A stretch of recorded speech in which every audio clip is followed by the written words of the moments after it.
OxyBand, we're going to be placing it in the buttocks area. Simulation of putting this on for a pressure ulcer. After you've cleaned the wound area,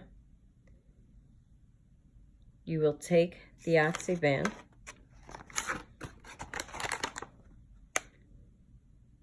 open it up, and then we're going to lay it right over the area.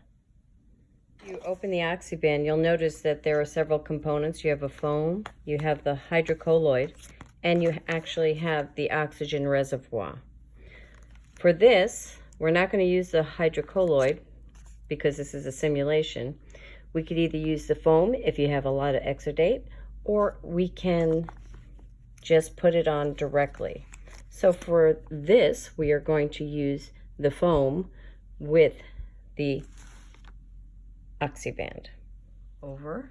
Now again, you would have gloves on for sterilization, but this is a simulation. And as you can see, it is right at the buttocks. You can put this on just as so. Then we're going to lay the OxyBand right over it.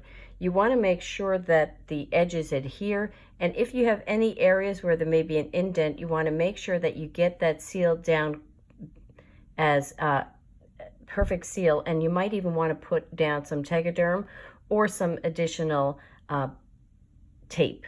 As soon as you open the OxyBand, it does activate the device. So I will be opening it and then I'll be placing it over.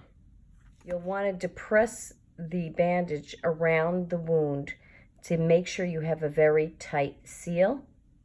As you can see, we've made sure we have a tight seal around it. You make sure that you actually pinch in there to make sure that you seal that area, because you don't want to have any fluids going underneath. So make sure that seal is tight. As you can see, we've made sure we have a tight seal around it. You make sure that you actually pinch in there to make sure that you seal that area, because you don't want to have any fluids going underneath. So make sure that seal is tight, and then you're going to pull back, pull the rest of the wrapping off. As you see, it just comes off nicely. Make sure as you do it that this is all sealed nicely. And as you can see, it adheres very well.